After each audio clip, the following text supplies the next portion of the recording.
പ്രിയപ്പെട്ടവരെ, ഇന്ന് ഫെബ്രുവരി 12 വ്യാഴാഴ്ച. അമ്മേ പരിശുദ്ധ അമ്മേ, അമ്മേ പരിശുദ്ധമേ, ദൈവമാതാവേ, കൃപാസനത്തിലൂടെ ഞങ്ങളുടെ ദേശത്തിനും അമ്മ മധ്യസ്ഥം തേടി തന്ന എല്ലാ അനുഗ്രഹങ്ങൾക്കും കൃപകൾക്കും ഞങ്ങളിപ്പോൾ ഹൃദയം നിറഞ്ഞ നന്ദി പറയുന്നു.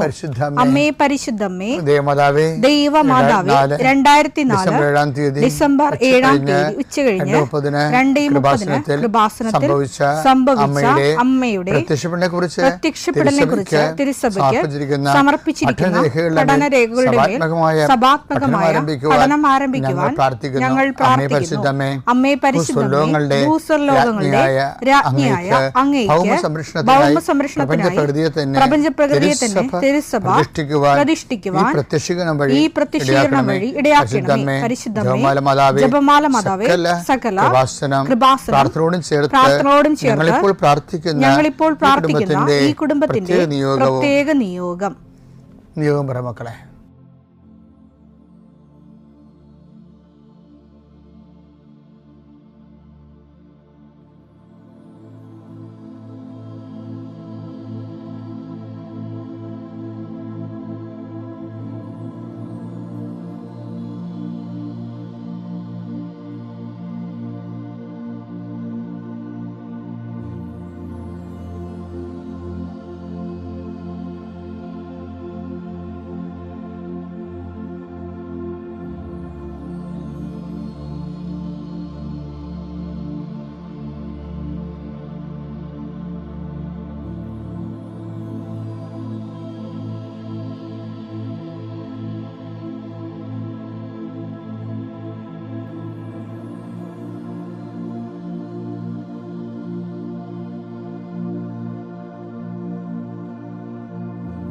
അമ്മയുടെ പ്രത്യക്ഷീകരണത്തിന്റെ ഈ അനുഗ്രഹവേളയിൽ ഞങ്ങൾക്ക് സാധിച്ചു തരുവാൻ കനിയണമേ. ആമേൻ. വിശ്വാസ പ്രമാണം.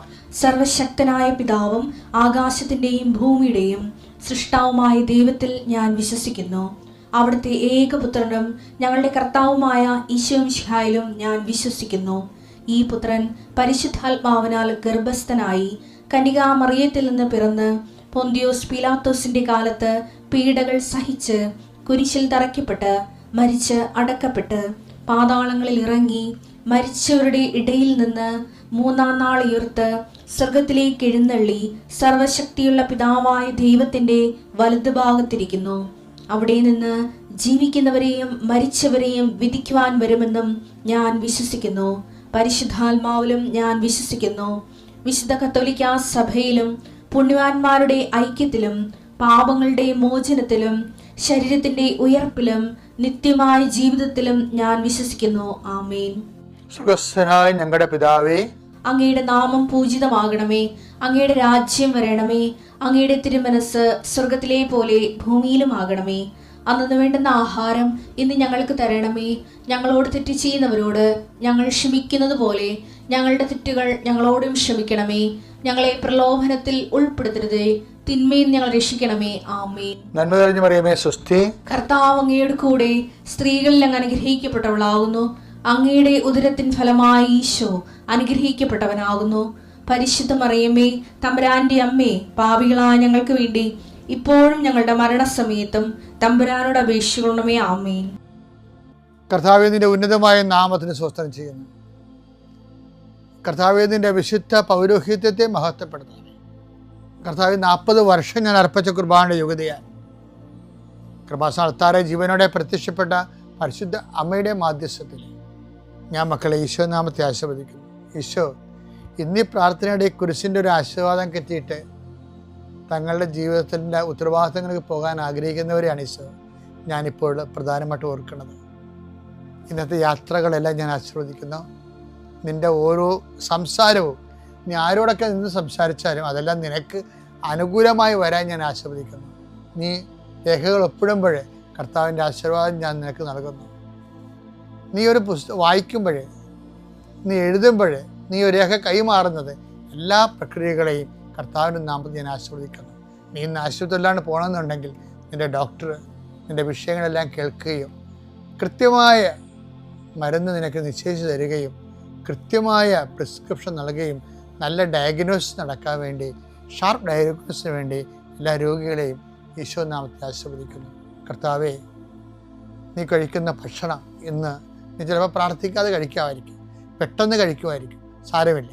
എങ്കിലും നീ ഓർത്താലും ഓർത്തില്ലേലും നീ ഇന്ന് കഴിക്കാൻ പോകുന്ന മുഴുവൻ ഭക്ഷണപദാർത്ഥങ്ങളെ, നീ ഇന്ന് കുടിക്കാൻ പോകുന്ന മുഴുവൻ പാനീയങ്ങളെ, ശുദ്ധവെള്ളം ഉൾപ്പെടെ കർത്താവിൻ്റെ നാമത്തിൽ പിതാവിൻ്റെയും പുത്രൻ്റെയും പരിശുദ്ധനാമത്തിൽ ആശീർവദിക്കുന്നു. എൻ്റെ പ്രിയപ്പെട്ടവർ, നമ്മളെ കഴിഞ്ഞ ദിവസങ്ങളെ കണ്ടത് നീ എന്താണ് ചെയ്തത് എന്ന് ചോദിച്ചു. പിന്നെ ദൈവം ഏലിയായോട് നീ എന്ത് ചെയ്യുന്നു എന്ന് ചോദിച്ചു. ഇനി ഭാവി ജീവിതവും ദൈവം അഡ്രസ്സ് ചെയ്യുന്ന ദൈവം നിരീക്ഷിക്കുന്ന വിഷയമാണ്. നീ എന്താണ് ചെയ്യാനിരിക്കുന്നത് എന്നും ചോദിക്കും. അതാണ് വിഷയം. എന്താണ് ചെയ്തത്, എന്ത് ചെയ്യുന്നു, എന്താ ദൈവം ചോദിക്കണത്?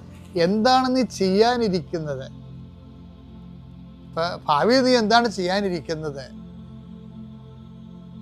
അത് മോശമായാലും നന്മയായാലും ദൈവം അത് ചെയ്യരുതെന്നും പറയത്തില്ല. ഒരു പ്രായം കഴിഞ്ഞാൽ അങ്ങനൊന്നും പറയത്തില്ല. അതെപ്പോഴും ഓർത്തേക്കണം. ദൈവം നിന്നെ ട്രെയിൻ ചെയ്യണ മനസ്സാക്ഷിയൊക്കെ തരുന്നതിനൊക്കെ ഒരു മിനിമം ടൈമുണ്ട്. നീ ഭാവിയിൽ നീ ജയിലിൽ കിടക്കുമ്പോഴോ, അല്ലെങ്കിൽ കേസിൽ അകപ്പെട്ട് കഴിയുമ്പോഴോ, അല്ലെങ്കിൽ നാട്ടുകാർ നിന്നെ കൈകാര്യം ചെയ്ത് കഴിയുമ്പോഴോ, വീട്ടിൽ നിനക്ക് വില പോയി കഴിയുമ്പോഴോ, അയ്യോ ദൈവം എന്നെ നേരത്തെ ഓർപ്പിച്ചാൽ മതിയായിരുന്നല്ല, ഇത് ഒരു നിമിഷം വന്ന് അബദ്ധമായി പോയില്ല എന്നൊക്കെ പറയും. അങ്ങനെയൊന്നും പറയാൻ പറ്റുകയില്ല. ഒരു പ്രായം കഴിഞ്ഞാൽ പിന്നെ ദൈവം ആ പ്രായത്തിന് ആർജിക്കേണ്ട സാമാന്യ ബോധം നീ ആർജിച്ച് കാണും. പിന്നെ ഓരോ കാര്യത്തിനും വന്നിട്ട് പിന്നെ നീ ഇതെല്ലാം ആർജിച്ചിട്ട് തെറ്റാണെന്ന് അറിഞ്ഞെങ്കിലും പിന്നെ ആ തെറ്റിൽ ഉറച്ചൊന്ന് ചെയ്യണമെങ്കിൽ കർത്താവ് പറയും അത് വേഗം ചെയ്ത് മാറ്റാൻ പറയും. അത്രേ ഉള്ളൂ ചെയ്ത്, അല്ലാതെ ചെയ്യരുതെന്ന് പറയത്തില്ല. അങ്ങനെ പറയണമെങ്കിൽ യൂദോസിനോട് പറയാമായിരുന്നു ഈശോട്, നീ ചെയ്യാൻ പാടില്ല കേട്ടാ ഇതെന്ന് പറഞ്ഞില്ല. ഇപ്പം ചെയ്യാതിരിക്കുന്ന കാര്യമാണ്, തെറ്റാണെങ്കിൽ ഈശോ പറയും വേഗം ചെയ്യാൻ പറയും. അതാണ് ദൈവത്തിൻ്റെ ഒരു നിലപാട്. അല്ല അവിടെ നിന്ന് ഓരോരുന്ന കാര്യത്തിൽ വന്ന് തിരുത്തത്തില്ല. യോഹന്നാൻ 13:27 എടുത്തേ. അപ്പക്കഷ്ണം സ്വീകരിച്ചതിനെ തുടർന്ന് സാത്താൻ അവനിൽ പ്രവേശിച്ചു. യേശു അവനോട് പറഞ്ഞു നീ ചെയ്യാനിരിക്കുന്നത് വേഗം ചെയ്യുക. ഇതാണ് അവസ്ഥ. മനസ്സിലായില്ലേ? വേഗം ചെയ്യാൻ. വേഗം എന്നുള്ള വാക്ക് ഉപയോഗിക്കേണ്ട കാര്യമില്ലേ? പക്ഷേ ദൈവം കൈവിട്ടതിൻ്റെ അവസ്ഥ അതായിരിക്കും.